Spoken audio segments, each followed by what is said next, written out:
अस्सलाम वालेकुम। मार्का क्या हाल है? उम्मीद है खैर में रोसी। आज इमरान खान भी नपी डकी गया। इंज मां ख्याल आया भाई असडे शहर दोए राह वैने ते एक राह चंगा सौड़ा इधो अदू बहुत सारिया पहाड़ियां ते विचों सौड़ा जरा आवे उहदे विचों बंदा भी औखा लगना, खैर डंगर भी लग वैना।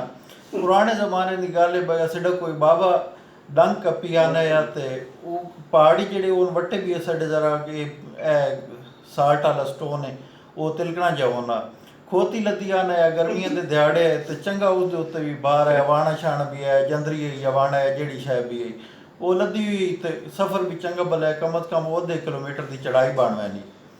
बाबो सां लद्दी आवे तो कदां जिथे वो गुरली जी जिथे बननी है उतो लगना पे औखी जाई आप भी को गड्ढा चाहे उसते औखा थी आ ते पार कदां को खोतियां खोते खड़ोते तो ये जानवरों की आदत होनी है जिस वेले वो अपनी बरादरी की कोई शह तक ने तो बात उस जारे यकजहती वास्ते अपनी को आवाज़ कढ़े ने उन पारले जेड़े हींगे जेड़े पारले चरने पे वो हींगे उस शो दी हालत जार वेख के उस भी अगो जवाबन वो हिंगाचा मारिया तो वो जिस वेले वो हिंगी तो बाहर डैग पाया वड़ के अपना गड्ढा भी थले सट्टिया उतो को पड़ी चाह के मारी उस खोतियां कावड़ी चूह सिरे च लगी तो खोती उठाई मौके ते मर गई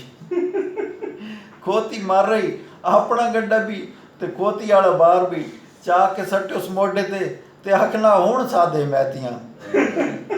मां भी ये बाबे की गल याद आई है भाई हुण तो